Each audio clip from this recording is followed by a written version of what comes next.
세월의 진실 규명을 위해서 지난 2년 반 동안 뉴욕, 뉴저지에 살고 계시는 주민 여러분과 함께 세월호 진실 규명 집회를 2년 6개월 동안 쉬지 않고 매달 4번씩 하고 있는 모임 중에 대표를 맡고 있는 김대종이라고 합니다. 반갑습니다. 존경하는 대통령님께서 첫 마디가 이것입니다. 국가 경제와 국민의 삶에 도움이 될 것이라는 바람에서 추진된 일이었는데 그 과정에서 특정 개인이 이권을 챙기고 여러 위법 행위까지 저질렀다고 하니 안타깝고 참담한 심정입니다. 저질렀다고 하니라고 합니다. 그럼 모르고 있었다는 말입니까? 모르고 있었습니까? 또 아몰랑입니까? 박근혜 집에서 K스포츠까지 800m입니다. 미래재단까지 400m입니다. 그리고 최순실 집까지 1500m입니다. 그런데도 몰랐습니까? 단 하루 만에 법인 허가가 나고 일주일 만에 삼성 같은 대기업에서 900억 원을 삑 뜯었습니다. 900원이 아닙니다. 900억 원입니다. 그런데도 몰랐습니까? 세월호 참사가 일어난 바로 당일 그리고 그 다음날 여기 있는 우리 모두가 안타까운 마음에 발을 동동 구르면서 304명이 세월호에 갇혀 구할 수 없어서 눈물을 흘리고 있을 그 당시에 박근혜는 문화부 제2차관 김종을 시켜서 최순실의 딸을 위해 승마를 취재하라고 했습니다. 그런데도 몰랐습니까? 절대 아닙니다. 국민의 삶을 송두리째 질뻔하고 국민의 삶에 도움이 될 것이라는 바람에서 그렇게 했다고요? 말도 안 되는 소리 하지 마십시오. 또 그 다음에 이렇게 말씀하십니다. 국민 여러분, 저는 청와대에 들어온 이후 혹여 불미스러운 일이 생길까 염려하여 가족 간의 교류마저 끊고 외롭게 지내왔습니다. 이제는 사사로운 연원을 끊고 살겠습니다. 개뻥치지 말라! 개뻥치지 마십시오! 최순실 말만 듣고 최순실이 좋아서 가족과 일부러 관계 끄는 거 아닙니까? 맞습니다! 가족만 멀리 했습니까? 지난 2년 6개월 동안 세월호 유가족들이 청와대를 몇 번이나 달려갔습니까? 목숨을 걸고 40일이 넘게 단식을 하면서 억울하게 죽은 자식의 목숨을 밝히겠다고 달려갔습니다. 단 한 번도 만나주지 않았습니다. 도대체 누가 교류를 끊었다는 겁니까? 일부러 끊은 거 아닙니까?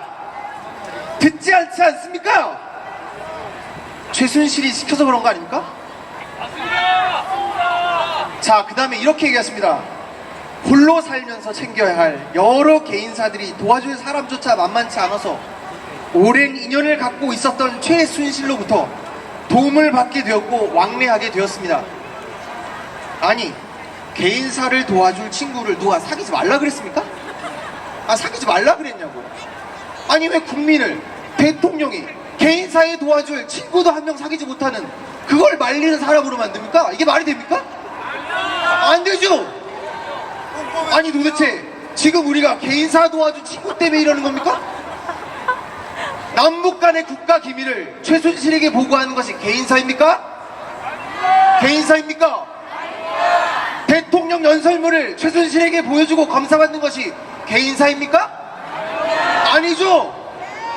그런 일을 할 사람 필요해서 우리가 세금 내고 국가에 세금 내고 정부에 그런 사람들 뽑아놓은 거 아닙니까? 행정원들이 왜 있습니까? 그런데도 왜 굳이 최순실에게 가서 보고하고 검사받습니까? 말이 됩니까? 왜 근본도 알 수 없는 최순실에게 개인사가 아닌 국정을, 나란 일을 맡기는 것입니까? 그러니까 우리가 여기에 모여있는 거 아닙니까? 그럼 박근혜는 대한민국 국정이 개인 사정밖에 안 됩니까? 남북 간의 전쟁 나면 이게 개인 싸움으로 끝나는 문제입니까? 아니죠. 그 다음으로 또 이렇게 말씀하십니다. 국민의 마음을 아프지 않도록 해드리겠다는 각오를 해왔는데 이렇게 정반대의 결과를 낳게 되어 가슴이 찢어지는 느낌입니다. 지금 속으로 웃고 있는 거 다 알고 있습니다. 개 돼지들은 악어 눈물 보이면서 사과하면 그냥 넘어갈 거라고 생각하는 거 아닙니까? 맞습니다. 세월호 참사 이후 국민을 마음이 아프게 한 게 한두 번입니까? 메르스 사태 기억하시죠? 미군 탄저균 바이러스 많이 기억하시죠? 불합리한 위안부 합의 기억하시죠? 경찰의 물대포에 죽어간 백남기 농민 기억하시죠? 실업률은 하늘을 찌르고 있습니다. 자살률 세계 1위입니다. 도대체 뭐 하는 겁니까? 우리 가슴 이렇게 갈기갈기 찢어놓고 뭐라고요? 제발 이제 가슴 좀 그만 찢어주십시오. 그럼 거짓말 좀 그만하십시오. 또 이렇게 말씀하십니다. 심지어 제가 사이비 종교에 빠졌다거나 청와대에서 굿을 했다는 이야기까지 나오는데 이는 결코 사실이 아니라고 말씀드리겠습니다. 도둑이 재발절인가 봅니다. 그럼 솔직하게 딱 까놓고 세월호 당일 참사 7시간 동안 어디에서 누구랑 있었는지 왜 말 못하십니까? 말해야 할 거 아닙니까? 꼼꼼해서 그래요? 어디 한번 말해 보십시오. 왜 그렇다고요? 꼼꼼해서. 꼼꼼해서 그렇신답니다. 참 꼼꼼하신 우리 대통령님. 절대 진실은 침몰하지 않습니다. 그래서 우리가 여기에 모여 있습니다. 그 다음에 이렇게 말씀하십니다. 공정한 수사에 걸림돌이 되지 않을까 염려하여 모든 말씀을 못 드리는 것 뿐이랍니다. 아니 우리를 뭐 바보로 합니까? 검찰과 짜고 고스톱 치는 거 누가 모릅니까? 이미 밝혀진 것만으로도 당신 박근혜 대통령 물러나고도 맞습니다. 물러나야 하는 거 아닙니까? 끝으로 어제 제가 가장 공감 가는 말씀을 하시더군요. 국가 안보를 위해서 경제 위기를 극복하고 경제 위기를 극복하기 위해서는 국정은 한시라도 중단되어서는 안 된다. 안 되지. 맞습니다. 당신만 내려오면 앞으로 절대 국정 중단할 일 없습니다. 그렇지 않나요? 아니 사라진 7시간 동안 국정 중단됐잖아요. 대통령이 어떻게 1분 1초도 아니고 7시간 동안 없어져 놓고 지금에 와서 국정 중단되는 일 없다고 자기 내려오면 안 된다네요. 말이 됩니까?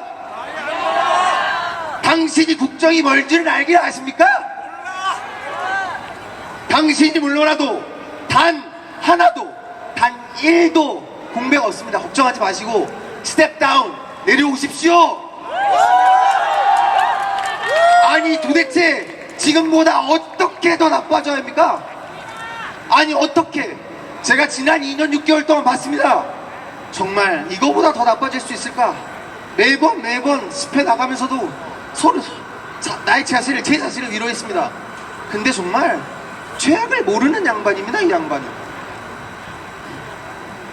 제가 한 말이 맞습니까? 틀립니까? 그럼 박근혜는 해야 합니까? 말아야 됩니까? 박근혜가 누릴 수 있게 우리 한번 크게 외쳐봅시다. 박근혜는 퇴진하자로 외치겠습니다. 퇴진하라. 박근혜는 퇴진하라. 박근혜는 퇴진하라. 박근혜는 퇴진하라. 찢어진 목소리지만 참아주셔서 감사합니다. 이렇게 추운 자리에 와주신 거 정말